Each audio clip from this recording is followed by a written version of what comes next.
Hello and welcome to another anime lore and theory video. I'm Shergok, your host, and today we are going to take a closer look at what would happen if the undead overlord Ainz Ooal Gown would have been brought to the new world at level 1.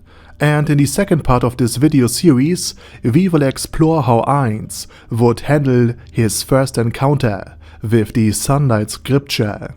But before we are going to take a closer look at any of this, let me quickly thank my Patreons for supporting this channel, and say my thanks to all users of the YouTube thanks function for making one-time donations. And with that said, let's take a look at the topic at hand. In the last part of the series, Ainz reached the level 5 and finally has arrived on the Cuts plane after 2 near-death experiences.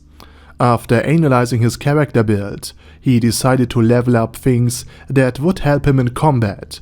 Primarily, he trained in something that would make his presence less noticeable, as one who cannot be seen, cannot be easily detected, and be demasked. And therefore Ainz sneaked around the various undead of the Cuts plane, earning 5 levels in the assassin class, as he also quickly learned that when attacking an undead, like a simple skeleton, the other skeletons wouldn't care as long as the attacker was also undead.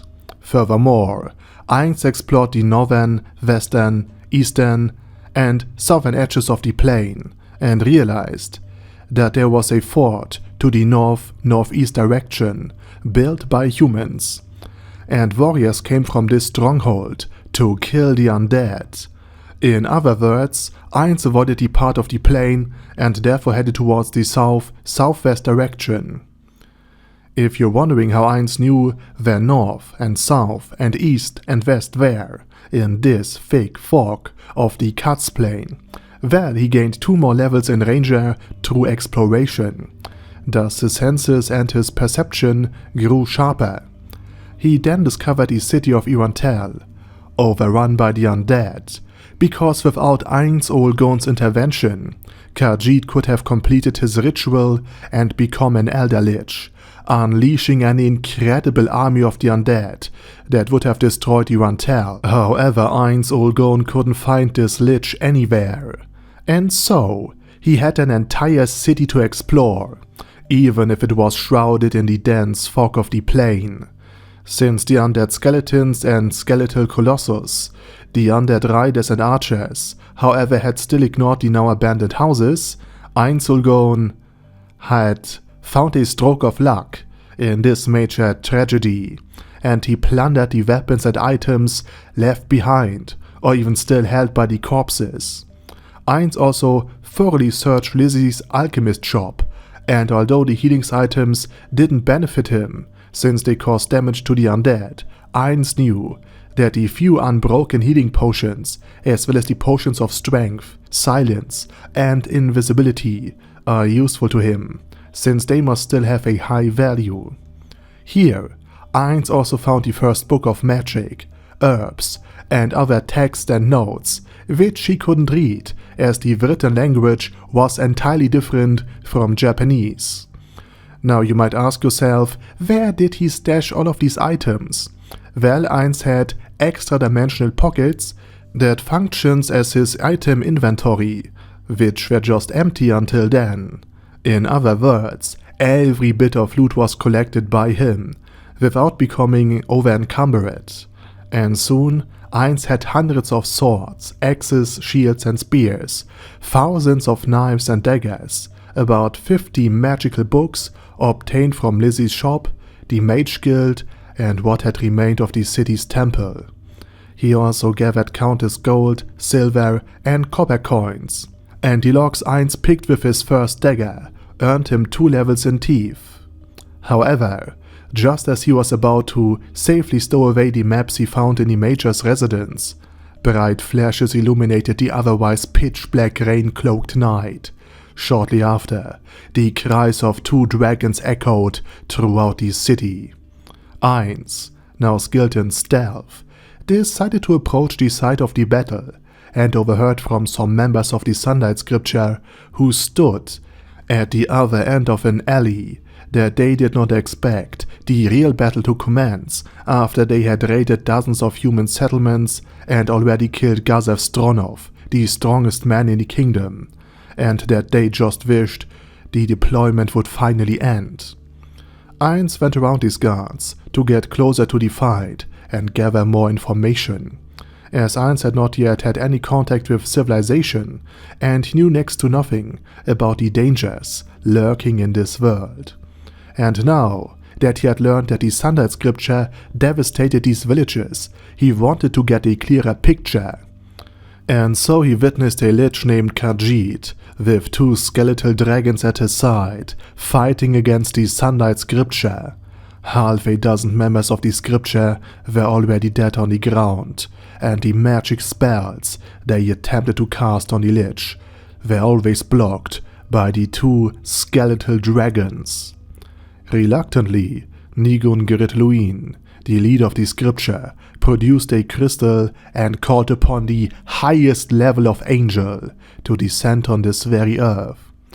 Just as Ainz thought his last moment had come, he spotted a Dominion authority. Although she was certainly stronger than Ainz, the Elder Lich, or the skeletal dragons, she was by no means the strongest of angels.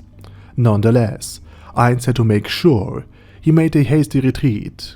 But just as he turned around, and just as the first skeletal dragon fell, another undead bursted through a rather solid brick wall and rushed towards Nigun Gritluin, his face, even for a death warrior consumed by an astonishing amount of hatred, had remnants of brown hair and some beard, and his sword didn't look like that of an ordinary death warrior.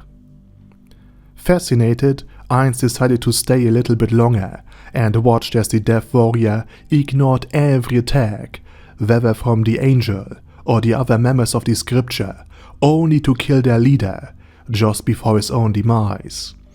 Although the losses of the Sunlight Scripture were high, thanks to Dominion authority and the other angels, they managed to eliminate the second dragon and then overpowered the Elder Lich.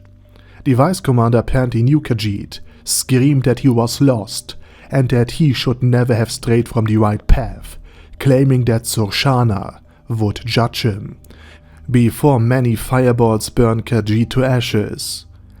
The rest of the Scripture, still having a hard time fending off the other undead pouring in from the alleyways of the very city, retreated after recovering the bodies of their fallen comrades.